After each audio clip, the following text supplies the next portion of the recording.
And inquiry-based learning is a teaching approach which involves learners in the learning process.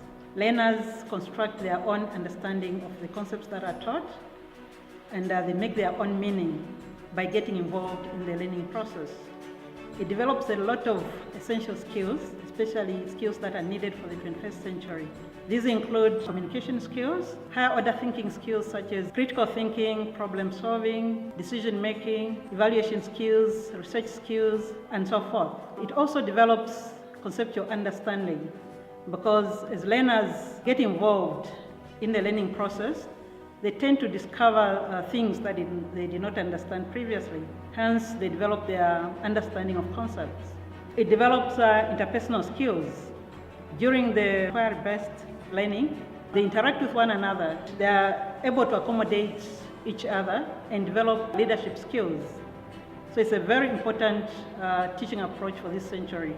There are different steps that are involved in inquiry-based learning. The first step is questioning. The learners or the teacher has to come up with a question that should be investigated. The question is usually followed by a hypothesis, some kind of a prediction or a guess to the answer that responds to the question that has been raised.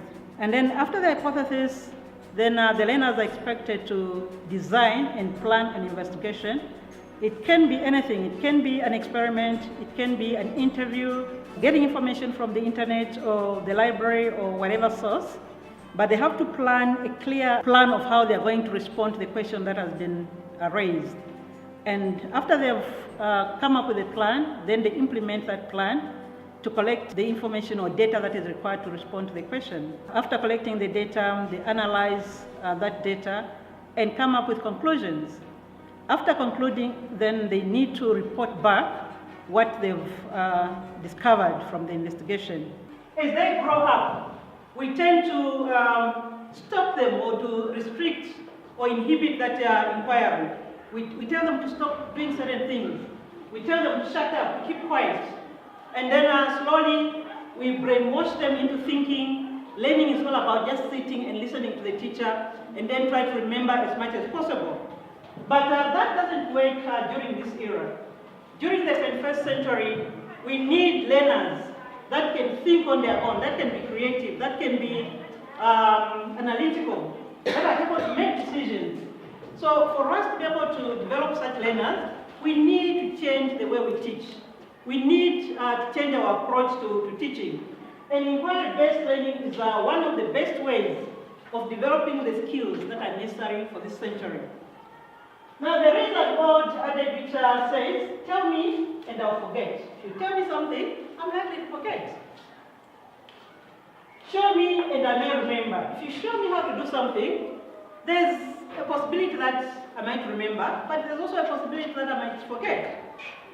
But involve me and I'll understand. If you involve me in something, the chances of remembering are very high. Now, this is the basis of inquiry-based learning. The idea is to involve learners in their own learning so that they are able to make meaning of whatever it is that they are learning. They are able to construct their own understanding of what they are doing. And if we involve them and they are able to make their own meaning and their own understanding of what they are learning, they will be able to retain that information for a long, long period of time. And in fact, the skills that are developed during inquiry-based learning do not stop in the classroom. They can be used for the rest of their lives. Even after leaving school, they can still apply those skills in their daily lives. Inquiry-based learning develops high-order thinking skills, such as creativity, such as problem solving, decision making, innovativeness, and a lot of other very important skills. In addition, they also help learners to develop communication skills. You are going to see later on, as we do the activity, that you cannot do inquiry-based learning without communicating with your friends, your peers. So as they communicate, they develop a lot of other interpersonal skills, such as leadership skills, the communication skills that I've already alluded to, ability to relate with one another and to accept and tolerate each other. So there are a variety of skills that this kind of learning can develop. Unfortunately, we tend to just hold on to the old ways of teaching, the traditional ways of teaching, where the teacher is believed to have all the information and the responsibility of the teacher just to dish out that information to learners who are assumed to know nothing. But you'll be surprised if you give these learners the opportunity to learn on their own, to find out things on their own. You'll be surprised at what they're going to discover, at the kind of understanding that they're going to develop. So basically that's what inquiry-based learning is all about. Now there are different models of inquiry-based learning. And we're not going to look at all the different models, but there are some basics in inquiry-based learning, and we are going to go through those basics. And after understanding the process, then we'll look at an actual lesson that is based on inquiry learning from the videos that I'm going to show you. And finally, we are going to do an inquiry-based learning ourselves. Because I said, if you involve somebody in the learning process, they're likely to understand the material better. So we're going to do an inquiry-based lesson, hoping that you understand the whole process better. Okay, so what is involved in inquiry-based learning? The most important thing is to ask questions. Questioning is very important when we are doing inquiry-based learning. The questions can be raised by the teacher or by the learners, depending on the level of learners that you're dealing with. Obviously, if you're dealing with grade 1 learners or grade 2 learners, you might have to assist them in formulating the inquiry question. But if you're dealing with grade 5s, grade 4s, grade 6, grade 7, and so forth, they may be able to formulate their own inquiry questions themselves. It is very important that they ask questions or you ask questions that will then be investigated. Now, these questions must be stimulating. You know, if you ask a boring question, your learners will not be interested, they won't be motivated. So you have to make sure that the questions that are asked, whether by yourself as a teacher or by the learners, is stimulating so that the learners are motivated to work on it. They should be challenging. You shouldn't ask very easy questions that you already have answers. Then there's no need to inquire because the answer is already known. So the questions should be phrased in such a way that they require some thinking. They require some investigation or some inquiry. And finally, when you are asking the question, you should ensure that it's very, very clear. If you are the one asking the question should be very clear to the learners. If the question is not clear to the learners, they will not be able to inquire or investigate. So it's important that your questions are very clear. If the question is coming from the learners and you feel that it's not clear, you should guide the learners to phrase the question in such a way that it is very clear and it can lead to a good investigation. So it is very important that you ask a question before you do anything else. And these questions are based on natural phenomena, the things that happen in life. Get your learners to try to guess the possible answers or possible solutions to the questions that they've asked or to the issues that they've raised. That is called hypothesizing. For example, a question could be, do energy drinks contain more energy than traditional drinks? Just as an example. And then the hypothesis they'll be guessing the possible answers to that particular question. One possible answer could be, energy drinks have more energy than traditional drinks. There could be a lot of other possibilities, a lot of answers that could, possible answers that could answer that question. But then you should select one that you want to investigate or what the learners want to investigate. It is possible that there could be 3 or 4 hypotheses that are raised, and then you can investigate each one at a time. Or if one investigation is enough to answer the question, then you leave the others. But after raising the question, the next stage is then to hypothesize, predict possible explanations or answers to the questions that have been raised. You have asked the question. They've provided possible solutions or possible ways of answering that particular question. Then they have to think of how to design an experiment or an investigation to try to respond to the question that was raised. How to try to test the hypothesis that was provided. After planning and designing, then that plan has been put into practice. It has to be implemented to see whether indeed that hypothesis can be can answer the question or not. Now, in planning, the learners will need to identify the material that will be required to carry out the plan that they've designed. They'll have to come up with the steps that they're going to follow to try to answer the question that has been asked. They have to decide whether the tools or the materials that have been suggested are the correct ones or not. And they need to record everything that they observe so that they can use whatever it is that they've observed to answer the question that has been raised. So that is the fourth stage. In some cases, you find that the questioning and the hypothesis are combined to form the first stage. In others, it is separated. So you can have 5 steps or 7 steps, depending on whether you're combining some of the steps or not. After implementation, then the next stage would be to analyze the data that has been collected, the information that has been collected.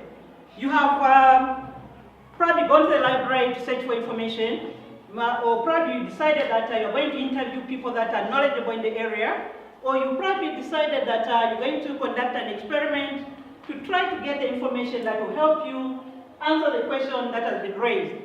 Whatever method that you use to collect the data, you need to organize that data and analyze it once you've collected it, after collecting it. You ask yourself, or the learners ask themselves, how they are going to organize the information that has been collected. What kind of data is coming out? What patterns are emerging? What does the information tell me? Is it answering the question that I've asked or not? If it's answering the question, what will be the answer? So you look at the information that has been collected, organize it, and then analyze it. And then from there, you draw your conclusions. You then make decisions whether the question has been answered or not. If the question has been answered, how has it been answered? If the question has not been answered, what else can you do to try to answer the question? So if after collecting the data and analyzing it, you discover that the original question has not been answered, then you go back to the first step. You ask more questions, and then you formulate more hypotheses, and then you design new plans, and then you implement those plans. You collect the data, analyze it, and then make conclusions until you reach a point where you've answered the question that has been raised, or you've tested the hypothesis that has been formulated. So basically, these are the steps that you follow. Now, after drawing the conclusion, then you need to report to people. With adults, you report through presentations at conferences or by writing papers, but we are dealing with young girls and boys. After they have made their conclusions, then they need to present their findings to their peers. They can use the board, they can make charts, they can make drawings, or they can just tell their peers what they've come up with. So basically, that is the inquiry process. Questions? Is it complicated? It's very easy. I'm sure I've been doing it all this while. Now, this process is not cast in stone. You do not have to follow all the 7 steps when doing inquiry-based learning. it depends on the level of learners that you're dealing with. In some cases, you may have to formulate the question for the learners because they are not able to formulate the question themselves. Or you may have to leave out certain steps because of because of problems or because of lack of materials or whatever it might be. But the complete process starts from questioning, moving on to hypothesizing, then you design and plan, and then you implement. After implementing, you collect the data, analyze it, make conclusions, and report. Basically, that's the process of inquiry. And then the teacher also provides the procedure. And the learner is expected to find the solution on his own or on her own. In that case, it differs from confirmation in the sense that for the confirmation level, the teacher provides the solution. Whereas the structure, the learner provides or finds the solution to the problem that has been raised by the teacher and to the design that has been determined and implemented with the help of the teacher. Then we have the third level, which is the guided inquiry. In this form of inquiry, the teacher asks the question, the learner determines the procedure for answering that particular question, and then the learner also comes up with a solution to the question. Then we have what we call open inquiry or true inquiry. At this level of inquiry, the learner does everything. The learner formulates the question to be investigated, then the learner comes up with a design that needs to be followed, and the learner finds the solution, looks for the solution and finds the solution to the problem that has been raised by the learner himself or herself. Now, if you are teaching grade 1 or the lower grade, you may be forced to use structured inquiry because the learners at that level will need a lot of guidance. So you may be required to formulate the question and provide the procedure that they need to follow. But these days, our children have become very clever. If you ask them a question, they can come up with a way of answering that question. So it's not given that if you're teaching lower grades, then you have to start with structure. You can start with guided learning, inquiry learning, or you can even move on to open-ended, depending on how clever your learners are and how developed they are in inquiry skills. A 3-year-old girl who watches the mother preparing food every day, and then the child is thinking, what is mommy doing? Can I do the same? Can I prepare food for mommy? And one day she decides, today I'm going to prepare food for mommy. Mommy has been preparing food for all of us, all the time. Today I'm going to prepare food for my mommy. And then she goes to the kitchen, and she's seen the mother using cooking oil.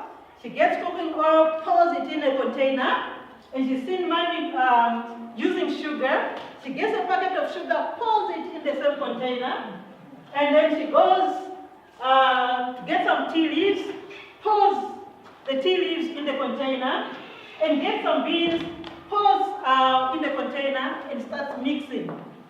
And after mixing everything, she was happy that she has prepared a meal for mommy, for a change. And then she goes to tell mommy, mommy, the food is ready, I prepared some food for you. And then the mother goes to check to see what is going on, and discovers that all her sugar, her cooking oil, her beans, and tea leaves are gone in the mixture. Unfortunately, those were the last food items in the home. You can imagine how this mother felt. What would you do if you're the mother? Smack the child. The child was genuinely trying to help. The child was trying to make food for mommy. Why should you smack her? Okay, so this is what the child has done, and these are the last food items in the home. Now, you want to help this poor mother. What will you do to try to help the mother who has lost everything through the curiosity of this 3-year-old girl, what would you do? That is your task. You are going to work in your groups to think of a possible inquiry question that you are going to ask, and then design a plan to try to answer that question, and then implement that plan, and try to see if you can recover some of the food items that this mother lost by this ingenious child. Now, you as the science teacher would have to help this mother to recover some of the food items that are in this mixture. So your task is, first of all, to ask an inquiry question. You are going to follow those processes that I just described. You are going to ask an inquiry question, and then you are going to provide possible answers or solutions. That is hypothesizing. And after you've done that as a group, then you'll be required to come up with a plan, a design of an experiment that you can carry out to try to recover some of the food items that have been lost in the mixture. And then you are going to actually carry out that experiment and try to see how much you can recover from the mixture. Are we together so far? After you've done that, you are going to report to the rest of the class what you did to recover some of the food items.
Strain out food items in order to make them usable again. We hypothesized that we would be able to recover a majority of the items which were mixed into the mixture. And then the steps which we have followed, or the steps that we came up with to follow. First step was to add the water into the mixture. Thereafter, we would strain the liquid into a filter, into filter paper. The remaining mixture that is left over after the liquid is removed, we put onto a plate. Thereafter, we removed the beans. So that's the first item that we successfully removed. Then our plan is to put the mixture into the sun to dry the tea leaves. Thereafter, we'll be able to use the tea and the sugar collaboratively. Then the liquid that's left over, oil floats on water, so then we were successful in pouring out the oil that is on top of the water, and that we leave in another container for storage. Okay, then we use the items that were provided to us, and after using the items we found that we were able to retrieve the oil, retrieve the beans, and then the tea and sugar mixture, which anyway goes together, we were able to retrieve separately. And the conclusions that we came to, first of all, our results, we were able to successfully remove 3 of the 4 items, and conclusions are that not all items can be retrieved, but they can still be used after the retrieval, like the tea and the sugar can be used together. Our hypothesis was we can separate the different foods, but using different methods of separation. We were able to recover beans by hand sorting, and then, okay, here is our beans. We used our hands and the spatula, and then We are also able to recover cooking oil by adding water to the mixture. We know oil floats on top of water, so Upstairs. okay. So it was easy for us to recover our cooking oil. It floated on top. We decanted, we tilted our container, and we poured the cooking oil off into the next beaker. We also recovered sugar by the water mixture that remained behind was filtered, and the mixture was boiled, and we managed to retrieve the sugar crystals. Bali has already said all the scientific terms: crystallization. We distilled. We did not have a distillation flask though, and then the tea leaves. We are hoping to try the tea leaves. We are not yet done. So you can do these things in your classrooms, but you have to adjust the process according to the level of learners that you are dealing with. If you are dealing with grade 1 or grade 2 learners, you might have to use guided inquiry, or you might have to start with the open inquiry, or depending on how clever your learners are, you are able to judge. You know your learners very well, so you'll be able to tell which level of inquiry you want to pitch your lesson in. Now, after the activity that you've done now, do you think you'll be able to implement inquiry-based learning in your classrooms? So these are basically the steps that are involved in inquiry-based learning.